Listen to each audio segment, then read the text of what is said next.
Good morning, my dear children. Today's start in your SST class. Okay. Be ready? Yes, बेटा. चलिए हम लोग आज पढ़ना शुरू करते हैं. ओके बेटा. Understanding law. हम अपने नियम और कानून को अंडरस्टैंडिंग करें, समझें. चैप्टर नंबर 4 के अंतर्गत आइए बेटा. You may be familiar with some law such a those the specify in the age of marriage. अगर आप पारिवारिक हैं तो आपने कुछ नियम और कानून को भी मुख्यतः तौर पे जाना होगा जो आपकी एज के समय पे लागू होता है जब आपका मैरिज होता है बेटा. The age at which a person can vote. एक ऐसी एज होती है जिस एज में आप वोट दे सकते हैं. And perhaps even the law dealing in buying and selling of the property. और जब किसी आप प्रॉपर्टी को खरीदते हो और बेचते हो उसके लिए भी आपके लिए एक लॉ और कानून और एक एज निर्धारित होती है. We know now the parliament in the charge of making law. आप ये भी जानो कि जो हमारी संसद होती है वो हम पे एक कानून लागू करती है. तो do this law apply to everyone. क्या हम लोगों सबको कानून का पालन करना चाहिए. How do new law. कौन से नए नए कानून है कम इनटू बीइंग. क्या क्या चीजें आई. Could 3 be law that an unpopular of the uncontrol association. अर्थात जो हमारे नियम और कानून है वो जनता तक कैसे पहुंचे, जनता कैसे नियंत्रित करती है. What should be A citizens, कि हम कैसे भारतीय नागरिक हैं. बी अंडर सच सर्कमस्टांसेज, हमें उस नियम कानून और कायदे को भी अच्छी तरीके से जानना चाहिए. तो do law apply to all. जो कानून होता है वो बेटा सब पे लागू होता है. कानून की नजर में सब कोई एक जैसा है. Read the following situation and answer the question this follow. आप इस क्वेश्चन आंसर को फॉलो करते हुए इस सिचुएशन को भी समझो और इसको फॉलो करो. कि a government official help to the son go into hidden become his son has been the given in 10 year jail sentence by the district court in the crime that the host committed. सरकारी official सहायता की तौर पर मान लीजिए आपका लड़का जो है वो किसी कारणवश जेल चला गया और 10 साल तक वो जेल में रहा. डिस्ट्रिक्ट कोर्ट में उसका मामला आया, क्राइम के तहत अंदर वो बंद हुआ. तो आप उसमें कमिट कर सकते हो कि डू यू थिंक, क्या आप सोचो कि that the government official action, जब सरकार अपनी सरकारी ऑफिशियल कार्यों पर एक्शन लेती है तो बी राइट, उसका भी एक अधिकार होता है. Should be sent to stamped for the just. अगर आप कानून का सही तरीके से पालन करोगे तो वो आपके बच्चों को छोड़ देगा. Because his father is economically and politically powerful, क्योंकि उसका पिता जो है आर्थिक और राजनीतिक तौर पे बहुत संपन्न है तो पैसे के पावर पे अपने बच्चों को छुड़ा लेता है. The above is a clear case of the violation of law.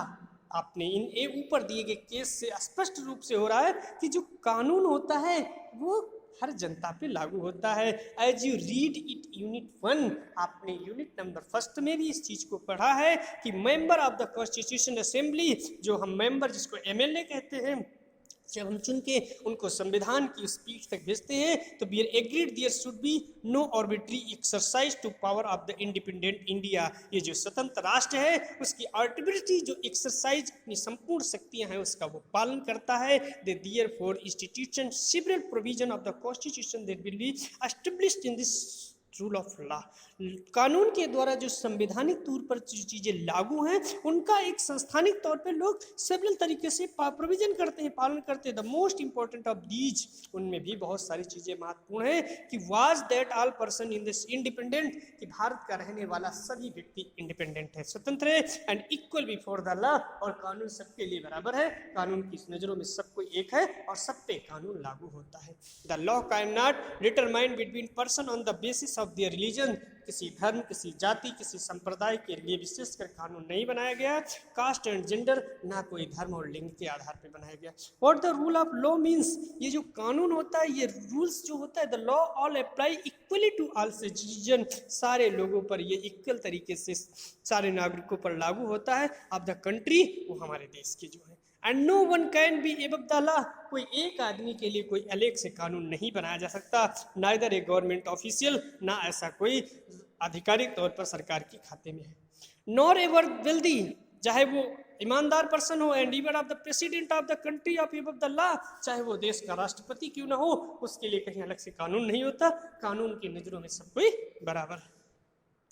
Any crime of violation, कोई भी क्राइम करोगे आप, कोई भी आतंक फैलाओगे ऑफ लॉ है जी स्पेशली पनिशमेंट, तो कानून के तहत आप दंडित किए जाओगे। And bill of the process through which of the guilt, आपकी गलतियों की सजा आपको मिलेगी। Of the person who be establish, जो भी प्राधिकारी नियुक्त किया है वो आपको उसका दंड देगा।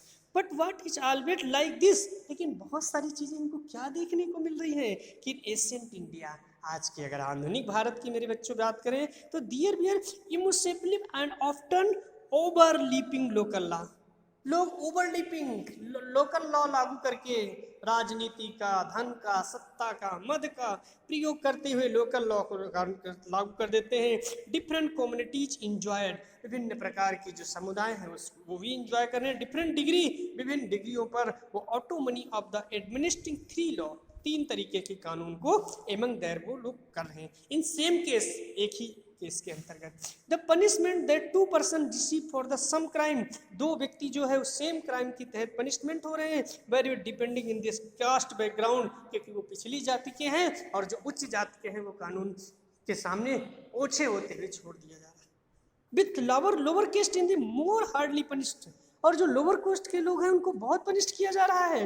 The slowly began to change in the system, हमें कानून के इन सिस्टमों में परिवर्तन करना होगा। Began to further develop during the colonial period, इस तूफानी समय में भी ऐसे समय सिचुएशन को देखने को मिल रहा है। इन द ऑफ्टन बिलीव, हम ये भी जानते हैं, विश्वास भी करते हैं, that is were the British colonial who introduce the rule of law in India, जैसे भारत में ब्रिटिश समय के रूल चालू होते थे, आज भी वही तानाशाह सत्ताशाही आज भी हमारे समाज में लागू हो रही है, जबकि कानून के तौर पे सब कोई बराबर है। तो historian who dispute the claim of the civil ground, जिसका बैकग्राउंड ही क्रिमिनल से क्लेम से जुड़ा हुआ है, two of which include first of the chronicle law of the arbitrary, पहला वो जो पूरी तरीके से संपूर्ण अभियुक्त बना है, and second that the Indian national, और दूसरा है भारतीय राष्ट्र की तरफ से खेलते हुए prominent role of the development of the legal sphere of the British India,